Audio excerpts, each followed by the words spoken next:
Hi, Steve Barnes here. Let's see, make sure that I don't have something embarrassing. Like, I'm gonna switch over to my headset. This is fun.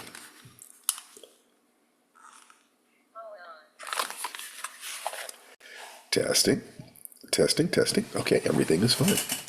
So, my name is Stephen Barnes. I'm the creator of Life Writing and Fire Dance and things like that. And I've been working very, very hard over the last few. I've been working very, very hard over the last few weeks to try to take this entire teaching to a new level. And looking at Think and Grow Rich, which is on the background there, it's a great model, and there are some reasons why. But I wanted to go through some things with you today. I have some great stuff for you today, and let's take a look and see what we have here. So, yesterday was Harlan Ellison's birthday. He would have been 90 years old. He was a dear friend and one of the greatest science fiction writers of the 20th century. Just a fantastic writer and a unique human being. And he said something really interesting. He said that success is to bring into existence, in adult terms, your childhood dreams. He said that was Harlan Ellison, born 1934, died 2018. And now into today's talk. Okay, my son Jason is on vacation this week, so we have interrupted the process of going through one step and Think and Grow Rich every day. I'll lean into it more in June, and then we'll go on to something else. But right now, I like to go deeply into one model at a time. As said, the reasons I have multiple models is that no menu is the meal itself. In fact, menus don't cover all the things the kitchen can make. You can ask for specials, and there are, daily specials and so forth and so on. You have to know how to ask. But if you have enough menus, you start getting a pretty good idea of what might be for dinner. It's as if reality is a revolving, three-dimensional, invisible sphere. You can't quite wrap your mind around it. And each individual model, if it's effective, it's like a postage stamp that you stick onto that invisible sphere. No one stamp tells you very much, and by the time you put a few dozen stamps on it, it starts looking like one of those Invisible Man movies where the guy puts on enough gauze that you can start making on a face. You can start glimpsing the shape of the sphere, the direction of its revolution, and the speed of its revolution. You can start glimpsing it, sensing it. So you keep your attention on these different models, but you look for the ways that any individual model applies to as many different things as possible. And when you find models that apply to all three major areas, you know you found something special. There are models that map out an area. The magic formula is one of those. And there are others that are more process oriented, like life writing, the combination of the hero's journey and the chakras, and others that are specific tools, like the 5-minute miracle. Think and Grow Rich is one of the process models. In other words, you literally start with number 1 and work your way up to about number 9 or 10. If you do that, then you can investigate number 11, 12, and 13, which begin to touch on the esoteric. They really do. This is a lot like what happens if you get your magic scores up above 7. Odd things start happening in a good way. So let's take a look at the very first step, desire. You have to want something. Want something enough to motivate yourself to action. What is alarming is that so many people have had the dreams kicked out of them. Before anyone can help you, or you can help yourself, you have to find the part of you that still wants to grow, evolve, succeed, create. The question, what would you aspire to if you knew you could not fail, is so useful here. Combine this with Harlan's thoughts on success, and you can see that what you have to do is make contact with those dreams and find a way to honor them. If you can find a dream, you have step number 1. But the next step is devastating.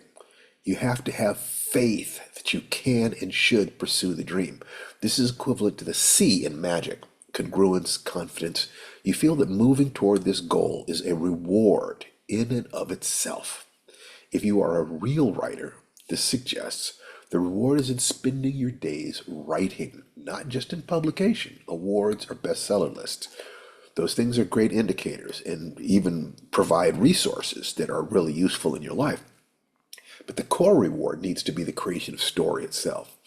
When you sit at your desk and you write your 1,000 words for the day, there should be a sense of feeling this is who you are. You would rather be right here doing this right now than anything else. That feeling that every day you're taking another step on the path to your destiny, takes past and future into account, but knows that the only power is in the now. You really have to dig in and see. Do you have the faith, that confidence, that congruence? Yes? Then jump forward. No? Then step number 3, autosuggestion, offers a direct path to changing your beliefs, values, and representations. It suggests writing out a mission statement like the one Octavia Butler created and reading it with passion, morning and night. It works if you do.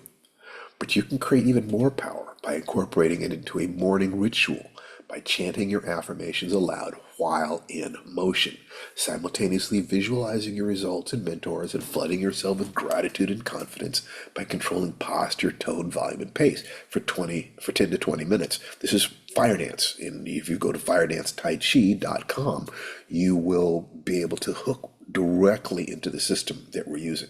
It's dynamite. And the fact that most people will not do something like this suggests on some level they know they cannot do this and keep their negative attitudes.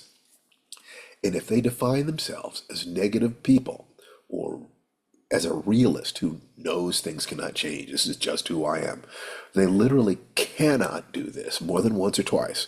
And if they do it at a miserably low level of energy. These 3 steps, desire, faith, and autosuggestion, set you up for the next step, the search for specialized knowledge that will make the difference between ignorance and wisdom.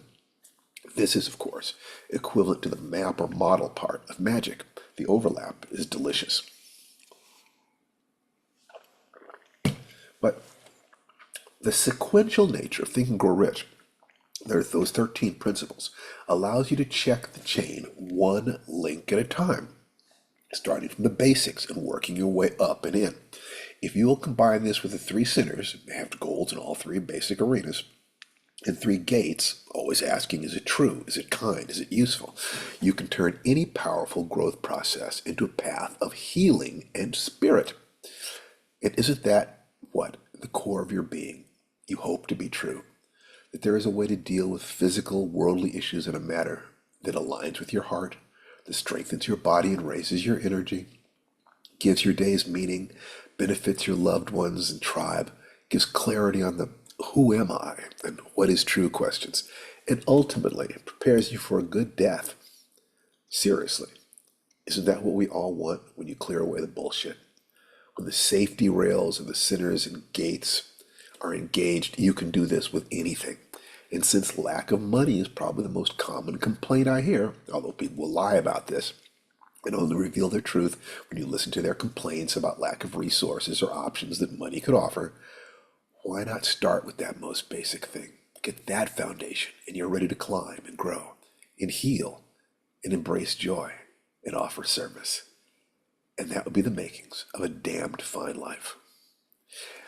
If you've enjoyed this message, you can sign up on my list at StephenBarnesList.com and come and visit us on our Zoom meetings every Saturday morning. Love to have you. Take care. Have a wonderful day, and see you tomorrow.